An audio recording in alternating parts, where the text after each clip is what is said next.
El Badalona Film Festival ha acabat aquest cap de setmana amb l'elegància, sorpresa i l'alegria de la nit de les Venus. Però Filmets té avui un epíleg. Cada ciutat té el seu encant.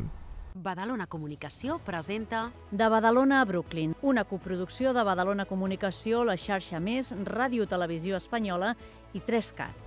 I sí que és veritat que quan sortim a passejar pel costat de casa, cada dia miro la meva dona i li dic: et dones compte que vivim aquí? El Teatre Zorrilla projecta aquest documental, un apropament a la figura de Jordi Fernández, badaloní, primer català i espanyol que treballa com a entrenador a la millor lliga de bàsquet del món, l'NBA. Sí que és una feina molt dura, no? Perquè guanyar i perdre no hi ha una altra, és o guanyes o perds, no hi ha mai un entremig, i només hi ha 30 feines al món.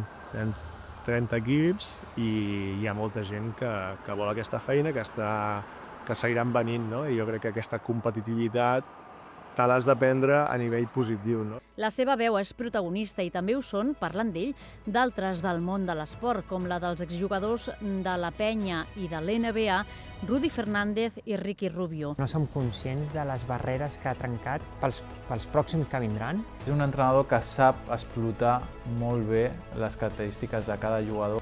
O l'entrenador del Real Madrid i exentrenador de la selecció espanyola, Sergio Escariolo. Está poniendo las bases para que se le respete cada vez más del mundo del baloncesto NBA.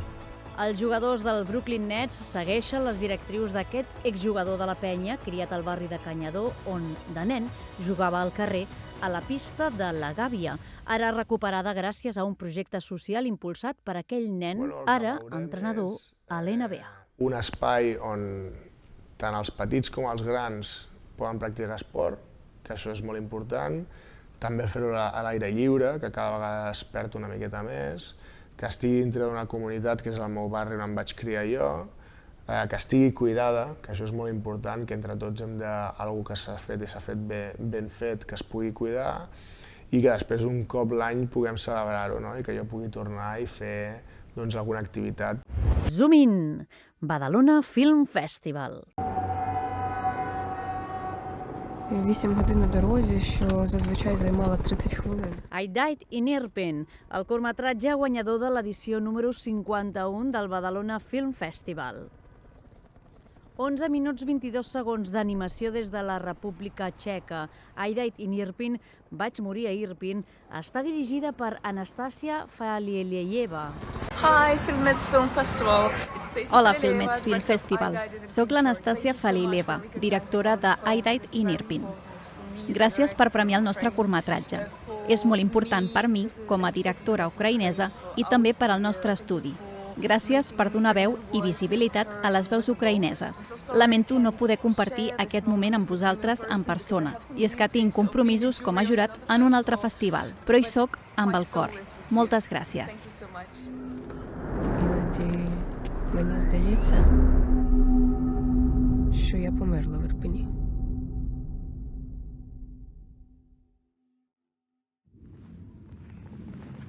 Я кепсько пам'ятаю ті дні.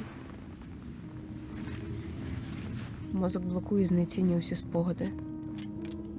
По 100 разів перевіряю факти, щоб остаточно переконатися. I Died in Irpin és una història autobiogràfica. Explica l'experiència d'una parella que escapa de Kíev a Irpin durant la invasió russa el 24 de febrer de 2022.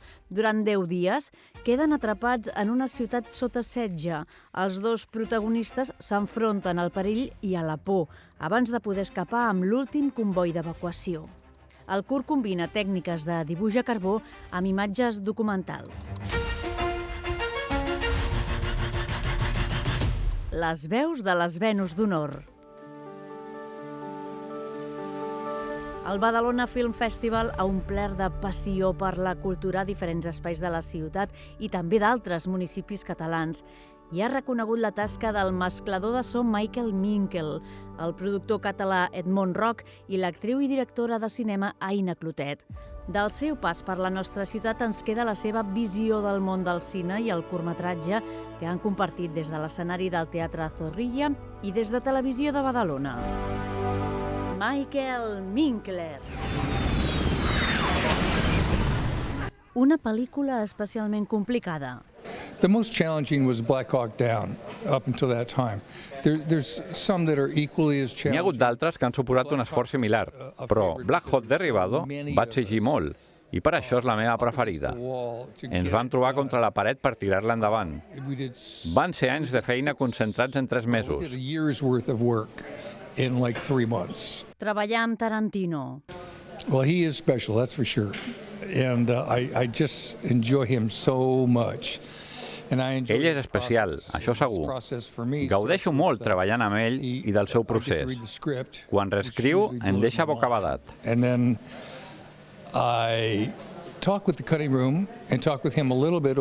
Normalment només veig petits fragments, quan necessita algun so específic.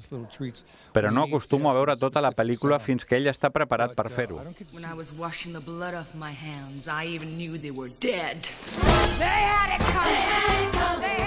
Els joves creadors.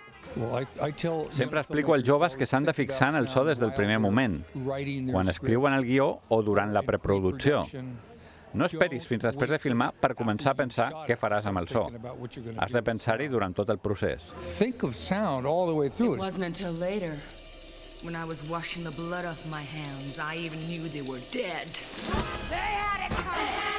Intel·ligència artificial. És una eina i la faig servir una mica. No ho hauria de dir, però de vegades faig una mica de trampa. Tot i així, només l'utilitzo per ajustar o polir actuacions, sempre que m'és permès. J'espérais que vous m'inviteriez à entrer chez vous afin que nous puissions avoir une discussion. Edmond Roc, el dia de la Venus. Moltíssimes gràcies a Filmets Badalona per aquest honor, que em fa especial il·lusió precisament per venir de vosaltres. És un festival valent que té 50 anys d'experiència però que és eternament jove. El cinema va néixer com un curtmetratge, el cinema dels inicis fa més de 130 anys eren curtmetratges i ahir d'avui en els curtmetratges es continua trobant el veritable cinema. In 18th century France, Jean-Baptiste Grenouille was born with a talent that made him unique among mankind. Sobre el curtmetratge. El curtmetratge jo crec que té molta més capacitat d'arribar per tot que no pas el llargmetratge, i a més és com va néixer el cinema, diem, no? O sigui, el cinema va néixer amb curtmetratges i tot plegat es redueix a explicar històries. I a vegades dius, aquest llargmetratge és un curt que l'han allargat massa i que no arriba a ser el que hauria de ser, no? Llavors jo crec que és un format extraordinari. Cuando escalas, tienes la mente clara, libre de toda confusión.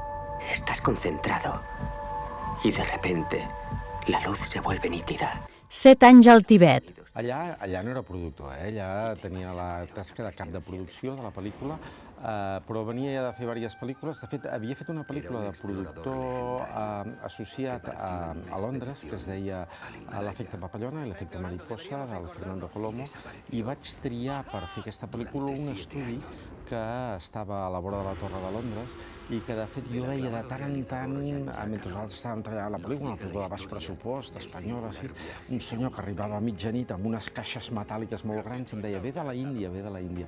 I al final em vaig assabentar que era el propietari d'aquell estudi, que era un productor meravellós anglès que es diu Richard Goodwin, productor de les grans pel·lícules del David Lean, de Passatge a la Índia, d'Assassinat en Orient Express i de grans pel·lícules, que em veia a mi treballar dia i nit sempre allà i que estava produint 7 anys al Tibet. I em va dir, ell venia de la Índia intentant que la pel·lícula s'aixequés a la Índia, no la podien aixecar i va dir, escolta, hi ha un altre lloc, que és l'Argentina, que és la Concagua, que té la mateixa formació geològica. Voldries venir amb mi a ser el cap de producció de la pel·lícula?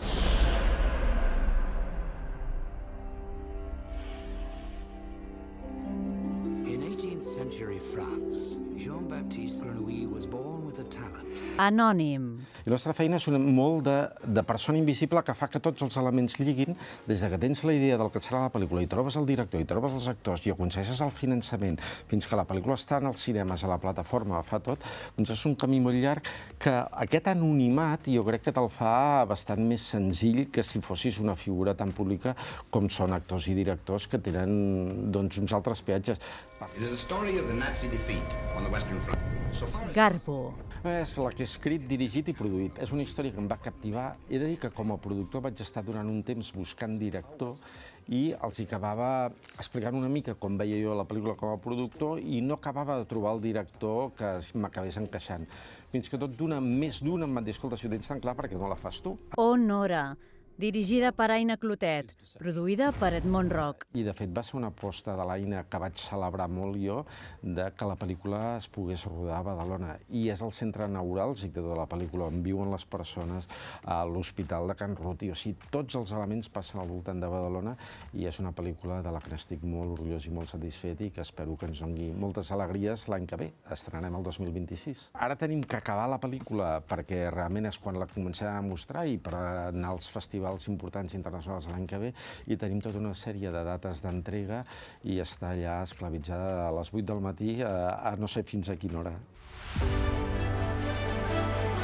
Aina Clotet. Realment és un festival que li tinc molt de carinyo, tinc un record molt bonic, ara ja fa quasi 10 anys, quan vaig participar en la meva primera feina com a directora, al curtmetratge Tiger, i recordo molt bonica la seva participació. També la meva relació amb Badalona és una relació des de molt petita, perquè el meu pare és metge i treballa a l'Hospital de Can Ruti des que va obrir les seves portes, i per això em va fer molt feliç decidir que volia rodar part de la meva primera pel·lícula com a llargmetratge a Badalona.